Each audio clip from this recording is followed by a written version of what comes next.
Okay, now let's just look at some of the challenges surrounding the madrasa education in Pakistan.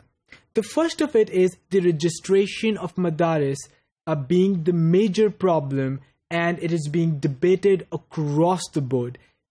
The exact figure of Madaaris is not clearly identified. Only those Madaaris which are registered with one of the 5 previously mentioned wafaqs or boards can be numbered. It is believed that a large number of Madaaris are operating without any formal affiliation and registration. Now just think for a moment. If we talk about reforms, if we talk about coming up with a policy to bring all the Madaaris out there in Pakistan into the mainstream and to improve the quality of education being provided there, how can we possibly pursue it until and unless we know what is the total number of Madaaris in Pakistan? There is this perception out there that hundreds and thousands of Madaaris out there which are functional are not within the radars of the government. So there is no data for them. And if we want to make any fixes, that is not the way to go about it. So one of the first challenges to register all the Madaaris out there. The second is the Madrassa curriculum is under heated debate inside the Madaaris and beyond. According to one school of thought, Madrassa curriculum does not address the modern requirement of the present era. Many observers believe that some subjects being taught in Madaaris foster provocation, leading students to extremism and militancy. Now see, we have to understand that if our Madaaris would not teach our students some key 21st century skills like problem solving, critical thinking, lateral thinking, independent learning, creativity and innovation, and if our Madaaris are not teaching any of that, how are we expecting our students to graduate from the Madaaris and then come back to the society and actually practice any of these skills? And if they cannot practice these skills, the 21st century would not allow them to be a part of the society, would not allow them to have a good, well-sustained life for themselves and their families. So because of that, the curriculum reforms are extremely important. Then, since 1999, the issue of Madaaris reforms has been negotiated between the government and the administrations of the wafaqs or boards. It is not clear what development has been made so far.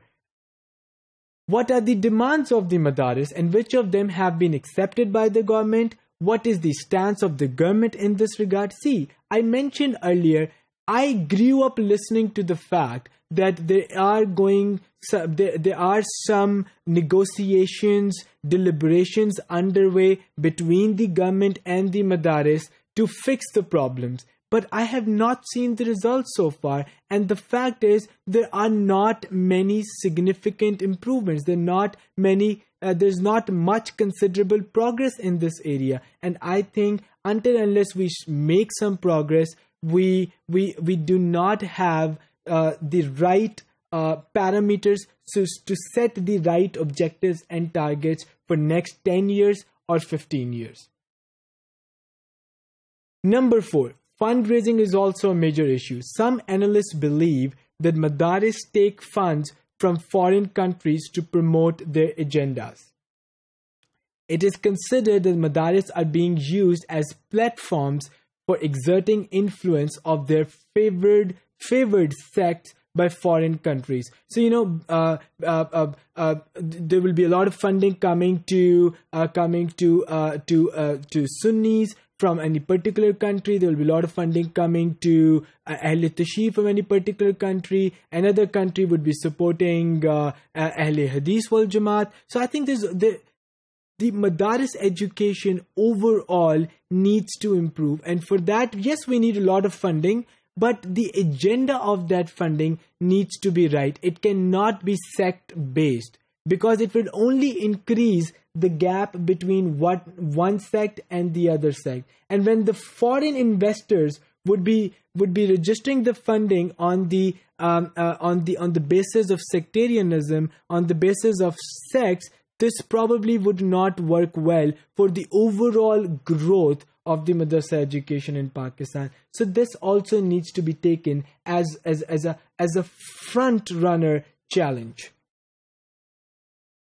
Number 5, funding education of foreign students is an important topic of debate between the government and the Madaaris. Modalities of education of foreign students in Pakistani Madaaris are yet to be resolved. Now, a lot of students from abroad are coming to Pakistan and getting education in Madaaris. There's nothing wrong about it, but the clear protocols and procedures in this regard need to be developed and implemented. Number 6, Madaaris are major societal institutions. They have ardent followers, and thus they can play vital roles for reforms of society, but they do not pay much attention to the society besides influencing religion. Now, see, think about it for a while. What is Islam? Islam is a code of conduct to live a happy, healthy life. So we need to make sure that we bring the certain level of reforms within the Madaaris so that we can use Madaaris as a platform to equip our students with the life skills so that they can go back to the society and they can lift the entire society with their skills. So the role of Madrassa is not necessarily to spread and to deliver the Islamic values and the Islamic knowledge. It is also to teach them how to live in an Islamic way so that when they go back into the society, the students, they lift the entire societies with them. Now, it remains to be seen how Madaaris can play a positive role for promoting peace and harmony in the society. Islam means peace, right? So the madrasas out there, Madaaris out there, have to develop the protocols, the systems through which when students go through the entire process of madrasas, they definitely pick up on promotion of peace and harmony among themselves and beyond.